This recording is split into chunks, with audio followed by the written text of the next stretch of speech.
Hello बच्चों, कैसे हैं आप सब। कल आपको वीडियो से अपडेट नहीं कर पाए। इसका कारण यह था कि कल स्वास्थ्य कुछ खराब था। लेकिन आज पुनः जैसे ही सुबह सुबह का समय हुआ और मैं विद्यालय आया तो ये सोचा कि क्यों ना आपको वीडियो एक पोस्ट करके कुछ चीज़ें बताइए। आज जिस विषय पर हम चर्चा करने जा रहे हैं वो विषय कक्षा 9, 10, 11 और 12 इन सभी कक्षाओं के लिए महत्वपूर्ण है। आज हम चर्चा करेंगे हिंदी गद्य साहित्य पर कि हिंदी गद्य साहित्य कैसे विकसित हुआ। हिंदी गद्य साहित्य का जो विकास है वैसे तो इसका आरंभ बड़ा विवादित है। बहुत सारे लोग इसका आरंभ 13वीं शताब्दी, कुछ 11वीं शताब्दी भी और कुछ लोग 14वीं शताब्दी भी मानते हैं। इस संबंध में बड़ा विवाद है।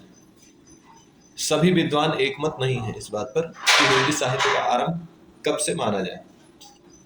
इस कारण से अलग अलग इतिहासकारों ने भी अलग अलग इसका विभाजन किया है, अलग अलग समय से इसका आरंभ माना है।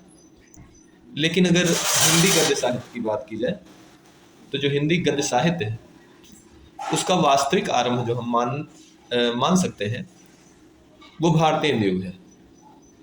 भारतीय युग से इसका वास्तविक आरंभ मान सकते हैं क्योंकि उसके पहले जो रचनाएं लिखी जा रही थी वो पूरी तरह से हिंदी भाषा में नहीं थी। अर्थात उनकी हिंदी ऐसी नहीं थी जैसी हम आज प्रयोग करते हैं। और ये हिंदी जो आज हम प्रयोग करते हैं उसका शुभारंभ भारतीय युग से ही माना जाता है, क्योंकि उसके पहले हिंदी लेखन में राजस्थानी भाषा, ब्रज भाषा और अन्य इसके जैसे ही मिलती जुलती बोलियां हावी थी। इस कारण से हिंदी गद्य के विकास का कोई निश्चित स्वरूप नहीं था। हिंदी गद्य के विकास के लिए कोई स्पष्ट प्रयास नहीं हो रहे थे और इसमें शासन प्रशासन की सहायता भी नहीं ली जा सकती थी, क्योंकि शासन प्रशासन भी हिंदी के विकास के बहुत पक्ष में नहीं था। चाहे वो मुगलों का कालखंड रहा हो और चाहे अंग्रेजों का, हिंदी हमेशा उपेक्षित बनी रही और यही प्रक्रिया उसके आगे भी चलती रही। तमाम ऐसे लोग थे जो हिंदी के प्रबल विरोधी थे। इनमें आप गारसादा तासी का नाम ले सकते हैं, जो एक फ्रेंच विद्वान थे परंतु हिंदी के प्रबल विरोधी थे। सर सैयद अहमद खान, जॉन वीम्स, ये सभी उर्दू के पक्षधर थे और हिंदी के प्रबल विरोधी थे। ये लोग ये चाहते थे कि हिंदुस्तान में हिंदी न प्रचलित हो और उसके स्थान पर उर्दू का प्रचलन हो, क्योंकि उसके पहले जब मुगल काल था तो भी अरबी फारसी का ही प्रचलन राजभाषा के रूप में हुआ था।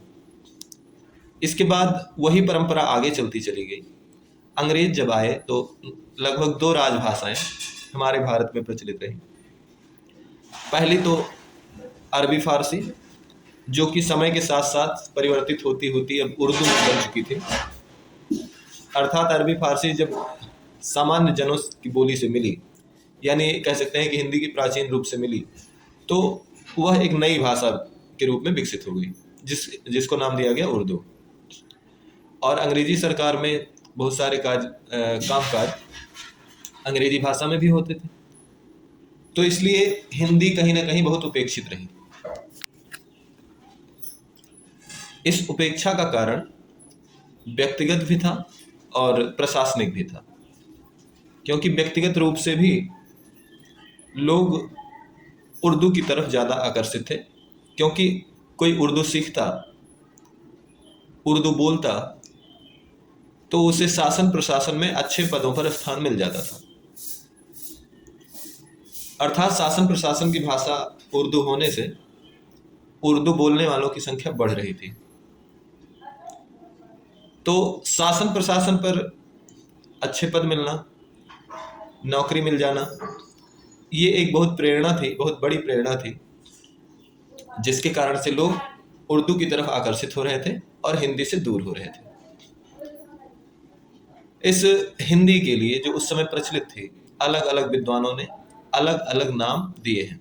किसी ने इसे भाखा कहा, किसी ने इसे भाषा कहा, किसी ने पुरानी हिंदी कहा, किसी ने इसी को अन्य नाम दिए, तो जिस कारण से हिंदी बड़ी उपेक्षित थी।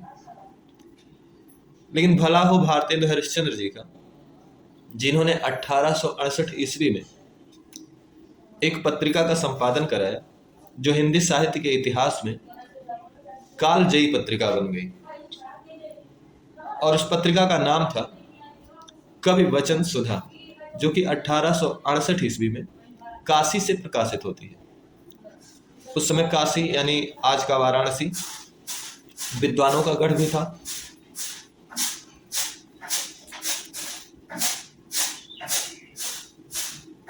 विद्वानों का गढ़ होने के कारण वहीं से हिंदी की एक नई क्रांति का श्री गणेश होता है, जिस कारण से कवि वचन सुधा पत्रिका हिंदी साहित्य के इतिहास में, हिंदी गद्य साहित्य के इतिहास में बड़ी ही महत्वपूर्ण बन जाती है। और कवि वचन सुधा पत्रिका का जो प्रभाव है वो बड़ा व्यापक है,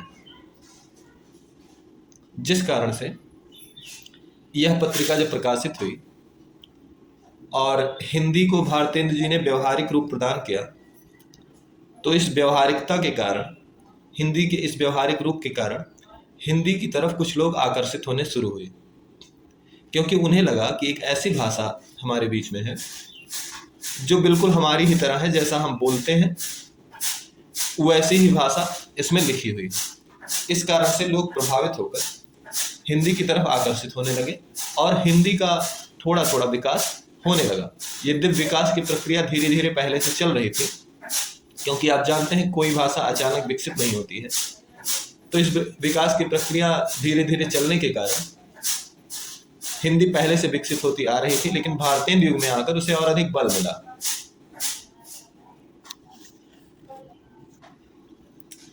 इस तरह हमने देखा कि जो हिंदी पहले से विकसित होती चली आ रही थी, भारतेंदु युग में और प्रोत्साहन मिलने के कारण वह विकसित हो गई। और यह विकास अचानक नहीं हुआ, इसके पीछे तमाम लोगों का हाथ है, तमाम लोगों का योगदान है। जैसा कि मैंने बताया कि हिंदी के तमाम विरोधी थे, तो जहां हिंदी के तमाम विरोधी थे वहीं हिंदी के कुछ समर्थक भी थे। जैसे विदेशी विद्वानों की बात की जाए तो फ्रेडरिक पिंकॉट, एफ.एस. ग्राउज, और हिंदुस्तानी विद्वानों की बात की जाए तो भारतेंदु हरिश्चंद्र जी। इसके साथ साथ और भी कुछ लोग जो हिंदी का समर्थन कर रहे थे कि हिंदी क्योंकि भारत की भाषा है, हमारे भारत देश में विकसित हुई भाषा है, इसलिए ये प्रचलन में रहनी चाहिए। हम लोगों ने बोलियों के अंतर्गत पढ़ा था कि हिंदी भाषा इतनी समृद्ध है कि इसकी 18 बोलियां हैं, और इन्हीं 18 बोलियों के कारण हिंदी का जो क्षेत्र है वो भी बड़ा व्यापक है।